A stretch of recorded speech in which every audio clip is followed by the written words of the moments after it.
Good morning all of you. आज के इस वीडियो में हम लोग स्टार्ट करेंगे IUPAC नेम। IUPAC नेम बहुत ही महत्वपूर्ण टॉपिक है और यदि आप चाहते हैं कि आपको ठीक ठीक से केमिस्ट्री समझ में आए, ठीक ठीक से आप केमिस्ट्री को जाने, तो आपको IUPAC नेम की नॉलेज होना बहुत ही आवश्यक है। IUPAC नेम अक्सर एग्जाम में भी पूछा जाता है, तो आइए इस टॉपिक को स्टार्ट करें। पूरा का पूरा टॉपिक एक वीडियो में आना पॉसिबल नहीं है, इसलिए इसके कई पार्ट आपको मिलेंगे। तो सबसे पहले हम लोग जाने IUPAC नेम का फुल फॉर्म। तो IUPAC नेम का जो पूरा नाम होता है वो होता है international union of pure and applied chemistry. अब बात करते हैं पार्ट्स ऑफ IUPAC नेम। तो IUPAC नेम के 4 पार्ट होते हैं। पहला part word root, prefix Hindi में पूर्व लग्नक कहा जाता है, प्राइमरी सफिक्स और सेकेंडरी सफिक्स। सफिक्स को हिंदी में अनुलग्नक कहा जाता है। तो आइए सबसे पहले जाने वर्ड रूट क्या है। तो कोई भी IUPAC नेम आपको दिया जाएगा तो उसमें कई कार्बन की एक श्रृंखला होगी। जैसे कि यहाँ पर एक एग्जाम्पल मैंने आपके लिए लिखा हुआ है, इसमें आप कार्बन देखें 1 2 3 4। तो ये 4 कार्बन की वर्ड रूट है। क्लियर? तो 4 कार्बन के लिए IUPAC नेम लिखने में जो वर्ड लिखा जाएगा वो होगा ब्यूट। क्लियर?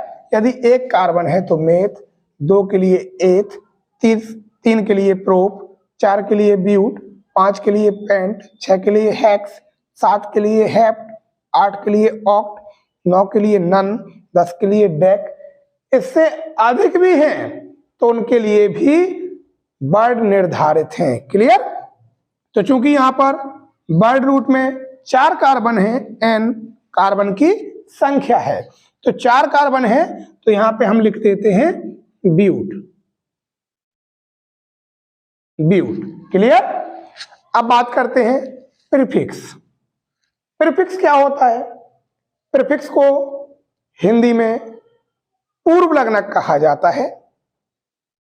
इसको आप उपसर्ग से समझ सकते हैं। उपसर्ग जो किसी शब्द के पहले लिखे जाते हैं, जोड़े जाते हैं, वो उपसर्ग होते हैं। क्लियर? पूर्व लग्नक पूर्व में लिखे जाने वाले शब्द तो ये वर्ड रूट के पहले लिखे जाते हैं। क्या होते हैं? तो जो एल्किल ग्रुप होते हैं, मेथिल, एथिल या अन्य कोई एल्किल ग्रुप यदि जुड़ा हुआ है तो वो प्रीफिक्स के रूप में लिखा जाएगा, यानी वर्ड रूट के पहले लिखा जाएगा। क्लियर? इसके अलावा कोई विस्थापनीय समूह यदि जुड़ा है, विस्थापनीय समूह में chloro, nitro, chloro, bromo, iodo. Clear? यदि इनमें से कोई जुड़ा हुआ है तो वो भी प्रीफिक्स के रूप में ही आएगा।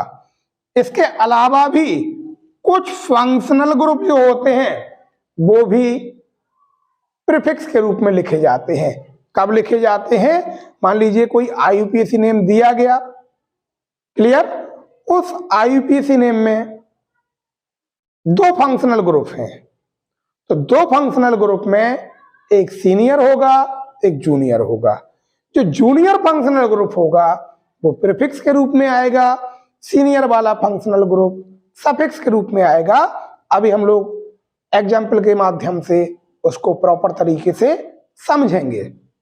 तो अभी आप केवल इतना जाने कि सीनियर फंक्शनल ग्रुप की उपस्थिति में जूनियर फंक्शनल ग्रुप प्रीफिक्स के रूप में जाएगा।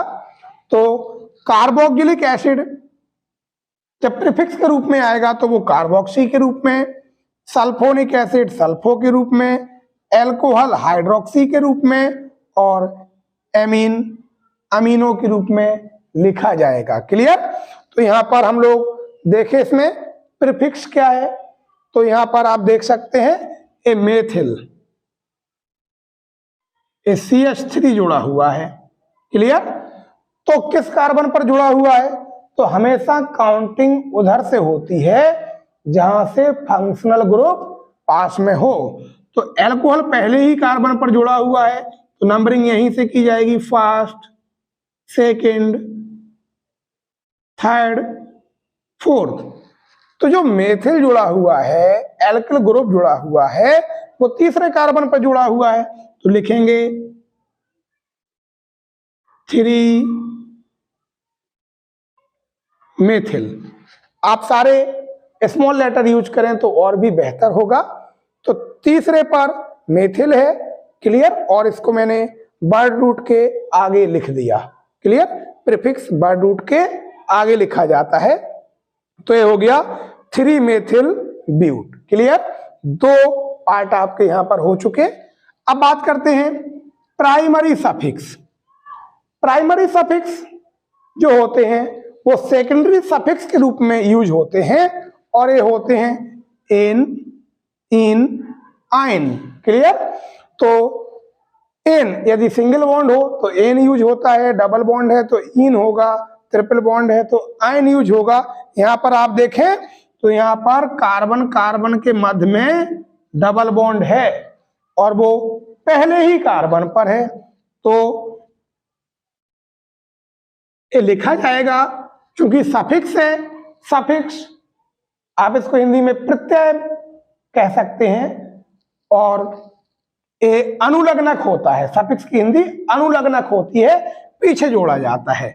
तो ए ब्यूट, वन, इन, क्लियर। क्योंकि जब आईयूपीएसी नेम लिखते हैं तो एन, इन, आयन का ई नहीं लिखा जाता है, इसलिए ई को हटा देते हैं।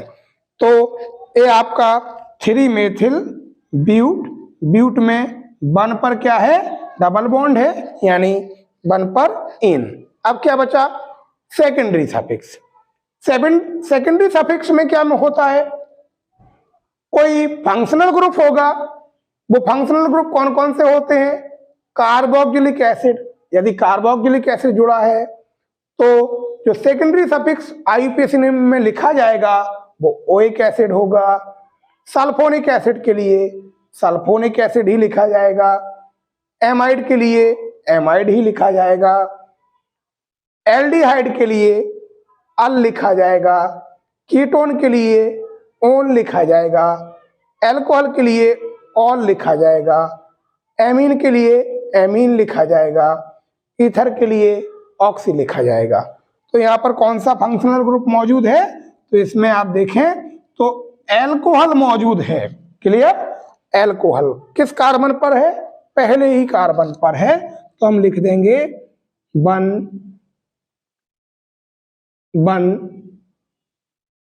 All, clear. अब आप देखें आपके चारों पार्ट इस आईयूपीएसी नेम में आपको दिखाई देंगे। सबसे पहले वर्ड रूट, तो वर्ड रूट आपके 4 कार्बन थे इसलिए ब्यूट, क्लियर। इसके बाद आप प्रीफिक्स, तो प्रीफिक्स में यहाँ मेथिल है और मेथिल तीसरे कार्बन पर है तो उसको भी लिखते हैं कि किस कार्बन पर है, पोजीशन भी दर्शाते हैं, तो 3 मेथिल। अब इसके बाद प्राइमरी सफिक्स, तो प्राइमरी सफिक्स सेकेंडरी सफिक्स के पहले लिखा जाता है और वर्ड रूट के बाद में लिखा जाता है। तो यहाँ पर आप देखें इन है तो डबल बॉन्ड है कार्बन कार्बन के मध्य, तो इन मैंने लिखा पहले ही कार्बन पर इन। और फंक्शनल ग्रुप कौन सा है, एल्कोहल है, तो एल्कोहल किस नंबर पर है, तो पहले पर है तो 1 ऑल। तो ये आपका आईयूपीएसी नेम हो गया 3 methyl but 1 en 1 ol, clear. ये आपका आईयूपीएसी नेम हो गया, क्लियर हुआ आपका। अब थोड़ा सा क्लियर करते हैं, अभी आपको जो बताया गया था कि कैसे पता चलेगा कि कौन फंक्शनल ग्रुप सीनियर है, कौन जूनियर है, तो एक एग्जाम्पल के माध्यम से इसको आप समझाते हैं, आप देखें।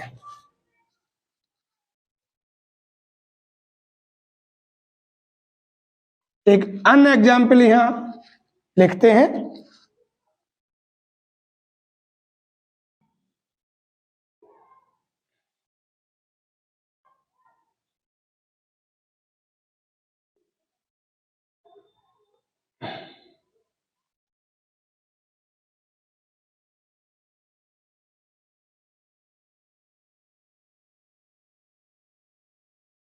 बैलेंसी आप चेक कर लें, प्रत्येक कार्बन की बैलेंसी हमें 4 रखनी है।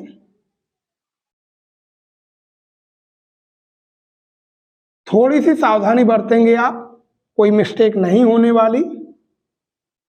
देखिए यहाँ कार्बन की बैलेंसी 4 है, यहां पर भी काउंट कर लें 1 2 3 4, यहां पर भी 1 2 3 4। क्लियर। एक आईयूपीएसी नेम मैंने यहां पर एक स्ट्रक्चरल फॉर्मूला बनाया है जिसका आईयूपीएसी नेम हम लोगों को जानना है। अब इस आईयूपीएसी नेम को यदि आप ध्यान से देखें तो इसमें 2 फंक्शनल ग्रुप आपको दिखाई दे रहे हैं। यहां आप देखेंगे तो एक कार्बोक्सिलिक एसिड है। क्लियर। और यहां पर आप देखें तो ये OH एल्कोहल जुड़ा हुआ है। अब कौन सा प्रीफिक्स के रूप में आएगा, कौन सा सफिक्स के रूप में आएगा, आइए और बेहतर कर देते हैं इसको। क्लियर। चलिए ठीक है, पर्याप्त है इतना, सारे चारों भाग हमें मिल जाएंगे इसमें। तो कैसे पता करेंगे कि कौन जूनियर है कौन सीनियर है? तो यहां पर जो आप देख रहे हैं ना, मैंने जो लिखा है फंक्शनल ग्रुप को, वो उनकी सीनियरिटी के घटते क्रम में रखा है। ऊपर जो है वो सीनियर है, नीचे जूनियर है। तो कार्बोक्सिलिक एसिड सल्फोनिक एसिड से सीनियर है। क्लियर। और सबसे तो सीनियर हो ही गया। सल्फोनिक एसिड एमाइड से, एमाइड एल्डिहाइड से, एल्डिहाइड कीटोन से, कीटोन एल्कोहल से, एल्कोहल एमीन से, एमीन ईथर से। नीचे आने पर सीनियरिटी घट रही है। तो आप देखें तो जो एल्कोहल है ये जूनियर है, कार्बोक्सिलिक एसिड सीनियर है। कार्बोक्सिलिक एसिड पहले ही कार्बन पर जुड़ा हुआ है, काउंटिंग यहीं से होगी। First, second, third, fourth, fifth. कितने कार्बन है? 5।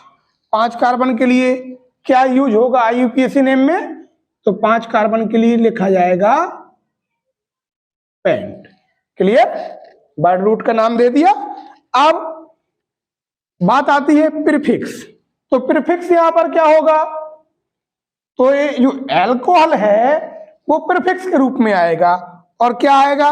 जब वो प्रीफिक्स के रूप में आएगा तो हाइड्रोक्सी हो जाएगा। कौन से कार्बन पर है? दूसरे, सेकंड कार्बन पर है, तो हम लिखेंगे 2 hydroxy. Clear. 2 hydroxy. A functional group alcohol senior functional group की उपस्थिति में किसके रूप में आ गया? प्रीफिक्स के रूप में आ गया। तो 2 हाइड्रोक्सी पेंट। अब एल्किन है, एल्किन है, एल्काइन है। अब देखें कार्बन कार्बन के मध्य सभी सिंगल बॉन्ड है, यानी प्राइमरी सफिक्स जो होगा वो एन होगा। तो पेंट एन, क्योंकि ई हटाएंगे, आपको बताया आईयूपीएसी नेम में ई नहीं जोड़ना है। Pentane, pentane. अब फंक्शनल ग्रुप प्राइमरी सफिक्स के बाद बात आती है सेकेंडरी सफिक्स की। सेकेंडरी सफिक्स में फंक्शनल ग्रुप कौन सा है? Carboxylic acid. और कार्बोक्सिलिक एसिड को आईयूपीएसी नेम में किस रूप में लिखते हैं? तो ओइक एसिड। तो जोड़ देंगे तो हो जाएगा, यहां जब ओइक एसिड आप जोड़ देंगे तो हो जाएगा पेंटेनोइक एसिड। तो इसका आईयूपीएसी नेम क्या हो गया? 2 हाइड्रोक्सी पेंटेनोइक एसिड। क्लियर। तो निश्चित तौर पर एक एक स्टेप आपको समझ में आए होंगे। यदि वीडियो आपको अच्छा लगा तो वीडियो को लाइक अवश्य करें। इससे रिलेटेड यदि अभी भी आपको कोई डाउट है तो आप कमेंट बॉक्स में कमेंट कर दें, निश्चित तौर पर आपका डाउट क्लियर किया जाएगा।